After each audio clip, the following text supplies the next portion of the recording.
Ó, você usa cannabis do jeito errado, velho. Ó, o Carl Sagan falou. A cannabis amplifica o prazer da música, do sabor, do sexo, ainda mais das percepções interiores. Me oferece um tipo de percepção e introspecção que raramente encontro de outra forma. Desde os primórdios da humanidade, o ser humano busca respostas para sua existência. Olhamos para o céu, contemplamos as estrelas e nos perguntamos: quem somos, de onde viemos, para onde vamos? Ao longo da história, diversas culturas encontraram na natureza a ponte para se conectar com o divino. Entre plantas de poder, há uma que por séculos foi reverenciada, temida, proibida e hoje redescoberta: a cannabis. A cannabis não é apenas uma planta. Para muitos povos, ela é um portal, uma ferramenta de expansão da consciência, um elo entre o mundo físico e o espiritual. Vamos viajar por histórias esquecidas, trilhas de fumaça que cruzaram desertos, florestas e montanhas, caminhos que revelam como o fumo sagrado da cannabis serviu e ainda serve como ponte espiritual para o universo. A relação da humanidade com as plantas sagradas é ancestral. Povos indígenas, xamãs, sacerdotes, curandeiros, todos entenderam desde cedo que existem plantas que não apenas curam o corpo, mas também a alma. A cannabis, muitas vezes chamada de erva da sabedoria ou planta da luz, foi usada em cerimônias, rituais de cura, meditações e práticas espirituais. Sua fumaça carrega intenções, orações e desejos, atravessando os véus da realidade visível. Mas de onde vem esse poder? Por que, ao inalar seu fumo, tantas culturas relatam experiências de expansão, conexão, entendimento e até visões? A resposta começa na própria bioquímica da planta e na química do corpo humano. O corpo humano possui um sistema chamado sistema endocannabinoide, um conjunto de receptores espalhados pelo cérebro e pelo corpo, responsável por regular funções como humor, sono, fome, dor e equilíbrio interno. Quando interagimos com a cannabis, seus compostos, os canabinoides, como o THC e o CBD, se conectam a esses receptores, gerando alterações na percepção, na consciência e no estado emocional. Mas, para além da explicação científica, existe algo mais sutil, mais invisível: o campo energético. Para diversas tradições espirituais, tudo no universo é energia. Cada planta carrega uma assinatura vibracional. E a cannabis, quando usada com intenção sagrada, atua como amplificadora da sensibilidade, da intuição e da conexão espiritual. Quando acendemos a planta, não é só fumaça que sobe. Sobe o nosso pedido, nossa prece. É um chamado aos espíritos, aos ancestrais, à grande consciência. A fumaça é a ponte. Registros históricos mostram que a cannabis era usada em rituais na Índia, dentro das práticas do hinduísmo e do tantra, sendo associada ao deus Shiva, o senhor da transformação. Na África, certos povos utilizavam infusões e defumações de cannabis em cerimônias de cura e celebração da vida. No Oriente Médio, textos antigos mencionam uma substância chamada cané-bozen, que muitos estudiosos acreditam ser cannabis, utilizada em ungüentos sagrados do Antigo Testamento. Por séculos, essa planta circulou entre templos, aldeias e comunidades como um instrumento de cura, conexão e transcendência. Seu uso não era recreativo, mas cerimonial, sagrado. O fumo sagrado não é sobre fuga, não é sobre esquecer o mundo. É sobre entrar mais fundo nele, perceber as tramas invisíveis. Isso que é invisíveis. foda de vocês, o bagulho é usado na hora certa, do jeito certo, em ritual, aquele brisa especial. Vocês ficam fumando toda hora, mano. Se vocês fumassem esporádico que nem eu... Que ligam tudo e todos. É uma tecnologia ancestral, passada de geração em geração, capaz de abrir portas internas que, no dia a dia, costumam permanecer fechadas. Quando usada com respeito e propósito, a cannabis se torna uma aliada da meditação. Ela ajuda a silenciar a mente, a abrir o coração e a se conectar com o fluxo universal. Mas essa relação sagrada sofreu rupturas. Com o avanço das sociedades industrializadas e a imposição de modelos de controle social, a cannabis foi sendo marginalizada, proibida, criminalizada. De planta sagrada, virou símbolo de contracultura, de rebeldia, de estigma. O que era sagrado virou proibido. O que curava virou crime. A ponte foi queimada, mas não destruída. Hoje, no século... Mais uma que a gente deve também ao corre da periferia e a resistência dos negros também, que eles seguraram no abstrato, algo que ajuda muito o povo a se enxergar, a se ver e até sair da violência, né, entrar na paz. Gerou muita música, gerou muita arte com isso.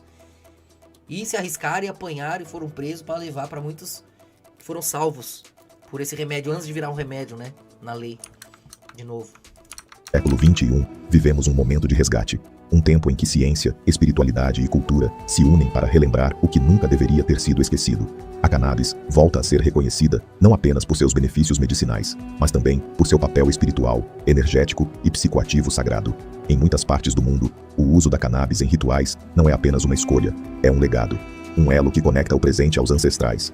Um caminho espiritual trilhado por gerações. Entre os povos indígenas da América do Norte, por exemplo, o tabaco é tradicionalmente utilizado nas cerimônias de fumaça. Mas há registros de comunidades que também experimentaram a cannabis como ferramenta de expansão espiritual, especialmente em épocas de intercâmbio cultural. Já na Jamaica, nasce uma das expressões mais conhecidas do uso espiritual da planta, a tradição Rastafari. Para os Rastafaris, a ganja, como é chamada, é um sacramento, uma forma de aproximar-se de Jah, a representação de Deus. Ao acender a erva, eles acreditam que estão abrindo a mente e o coração para uma comunicação mais direta com o divino. A ganja limpa os olhos da alma. Ela revela as verdades escondidas. Quando fumamos, não é para escapar, é para enxergar melhor. Na Índia, a cannabis tem um lugar especial nas tradições espirituais. Em festivais como o Maha Shivaratri, devotos de Shiva consomem preparações chamadas Bhang, uma bebida feita com folhas de cannabis, leite e especiarias.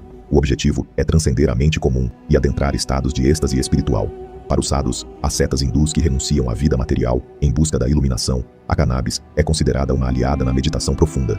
Eles acreditam que a planta ajuda a cortar os laços com o mundo material, facilitando o caminho rumo ao desapego e ao despertar da consciência. Indo ainda mais para o Oriente, encontramos no sufismo, vertente mística do islamismo, relatos antigos de uso de plantas psicoativas, incluindo, segundo algumas fontes, a cannabis, em práticas de êxtase espiritual, dança e poesia. Mas o que todas essas tradições têm em comum? Qual é o fio invisível que liga um sadhu na Índia, um Rastafari na Jamaica e um xamã nas Américas? A resposta está na intenção, no ritual, no sagrado. Antes de acender a erva, há a preparação. O ambiente é limpo, os pensamentos são alinhados, as intenções são claras. A planta é tratada com respeito, como um espírito vivo. A diferença entre o uso recreativo e o uso ritualístico está na consciência com que você se aproxima da planta. Um é consumo, o outro é comunhão. A cerimônia começa. Os primeiros sopros de fumaça desenham formas no ar. Há cânticos, há silêncio, há entrega. Logo, os sentidos se ampliam. A percepção de tempo e espaço se transforma. As cores parecem mais vivas. Sons antes imperceptíveis ganham textura. A respiração se torna mais profunda. E o portal interno se abre. Estados de consciência ampliados são experiências subjetivas e únicas. Algumas pessoas relatam encontros com guias espirituais. Outras têm visões simbólicas. Outras apenas sentem uma profunda sensação de unidade com tudo ao redor. Eu me senti conectada com a terra, com o céu, com tudo o que respira. Era como se eu fosse parte de uma rede infinita de vida. Os estudos e mancada, modernos... aqui ser propaganda faz vontade, né? Se eu vejo alguém fumando, dá vontade, isso é errado. Mas não, vocês têm que ter autocontrole. Tem coisa que faz bem, coisa que faz mal pra cada um, né? E a gente usa como um remédio, de fato. Eles também, como ritual. Esporádico. Sobre psicologia transpessoal e neurociência, também buscam entender esses estados. Alguns pesquisadores apontam que o THC, principal composto psicoativo da cannabis, pode reduzir temporariamente a atividade da rede de modo padrão do cérebro, responsável pela nossa noção rígida de ego. Quando essa rede se silencia, o eu se dissolve. O que sobra é o todo, a experiência de unidade. Por isso, muitas pessoas buscam no fumo sagrado uma experiência de transcendência, um reencontro com o mistério da existência. Mas com grande poder, vem grande responsabilidade. Não se trata de acender e esperar um milagre. O preparo é essencial. O ambiente, a música, a respiração, a postura mental, tudo influencia a experiência. Assim como o fogo que transforma a matéria em fumaça. Isso é verdade, mano. Quando você fuma no começo, você parava, fazia todo um ritual, um momento, punha a música certa, um incenso. É outra brisa, parava pra tragar, fumar, esperar. Agora você fuma igual cigarro e só te acalma, né? Ali, porque você já é nóia. A jornada espiritual com a cannabis pode queimar as ilusões e revelar verdades profundas, mas também pode gerar confusão e desconforto se feita de forma irresponsável. A cannabis é uma ferramenta. Como toda ferramenta poderosa, pode construir ou destruir. Depende de como você a usa. Ao longo dessa jornada, vimos como o fumo sagrado da cannabis tem sido, por milênios, uma ponte entre mundos. Um elo entre o visível e o invisível, entre o corpo e o espírito, entre o eu e o universo. Mas como no mundo atual, podemos acessar esse potencial de forma segura, consciente e transformadora? O primeiro passo é entender que a cannabis, quando utilizada de maneira espiritual, não é um escapismo, é um mergulho. E como todo mergulho profundo... vira tipo um daime, né, no começo, velho. Não tão forte, mas nem dura tanto, mas você ficar umas 3, 4 horas... Exige ter o fogo. Começa na intenção. Pergunte-se, por que estou aqui? O que desejo compreender, curar ou manifestar? Qual é a minha verdade neste momento? A intenção é como a bússola da experiência. Sem ela, o risco é se perder no próprio labirinto da mente. A intenção é tudo. Cara, essas IA são espertas, hein, velho? De onde eles pegam? Alguém criou isso, elas roubaram. Ela que define se a experiência será uma expansão da consciência ou apenas mais uma distração. Além da intenção, o ambiente tem um papel fundamental. Crie um espaço seguro, limpo, harmonizado. Pode... Tá vendo o lado bom de eu escrever de um jeito diferente? Com os tracinhos, com os bagulhos que você fala, bom, por que você escreve assim, né? De um jeito meio antigo, meio novo, meio... Pra IA não me roubar. E pra você saber que fui eu. Com palavras novas. Pode ser em casa, na natureza ou em um local sagrado. Utilize elementos que elevem a vibração. velas, incensos ou defumações, pedras e cristais, música suave, sons da natureza ou mantras. Os livros recentes eu pus pra IA organizar, né? Elas mais atrapalham do que ajudam essa bodega, velho. Pra ser mais rápido, né? E coisa. Aí quer te corrigir, elas estão erradas. Aí começa a brigar com a IA, fala, vai se fuder, você quer se meter no meu livro e me ferra. Esses robôs é idiota aí, não tá muito robô muito esperto não. Eles organizam até, né, lá os bagulho, mas tem que tomar cuidado que eles estragam o bagulho às vezes. Outro pilar essencial é o estado físico e mental. Alimentação leve, hidratação adequada e descanso são aliados para uma jornada mais fluida. O corpo é o templo, e é através dele que a consciência viaja. No momento do consumo, a quantidade faz toda a diferença, mas nem sempre é melhor. O uso ritualístico geralmente busca doses baixas a moderadas. O objetivo não é se perder na fumaça, mas atravessá-la até o outro lado, onde mora o silêncio da mente e o som do espírito. Quando usamos a cannabis de forma consciente, entramos em sintonia com o nosso próprio campo energético. Ela amplifica o que já está dentro. Por isso, se há ansiedade, ela sobe. Se há paz, ela também cresce. Por isso, é essencial trabalhar o centramento, respirar, sentir o corpo, acompanhar os pensamentos sem se apegar a eles. O fumo sagrado abre portais internos, portais para memórias esquecidas, emoções reprimidas, insights poderosos e, muitas vezes, experiências de profunda conexão com o todo. Mas nem sempre esses portais revelam apenas luz. Às vezes, trazem à tona sombras que precisam ser olhadas, acolhidas e integradas. Esse processo é chamado de trabalho de sombra. É quando a planta, como mestra, nos mostra o que precisa ser curado. Nem sempre é confortável, mas quase sempre é necessário. A cannabis pode nos conduzir a espaços internos Pô, parece que tá falando do Daime, né? O cara fumou uma vez só e escreveu esse negócio. Só a primeira vez é assim que ele tá falando. Depois, mano... No começo, talvez, né?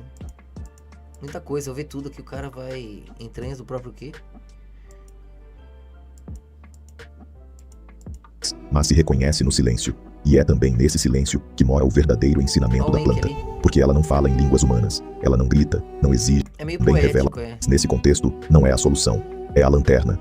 A luz que ajuda a enxergar aquilo que precisa ser visto, sentido, elaborar no mundo. O gado cumpre seu papel. Mais consciente, mais amoroso. Maconheiro quem fez esse vídeo.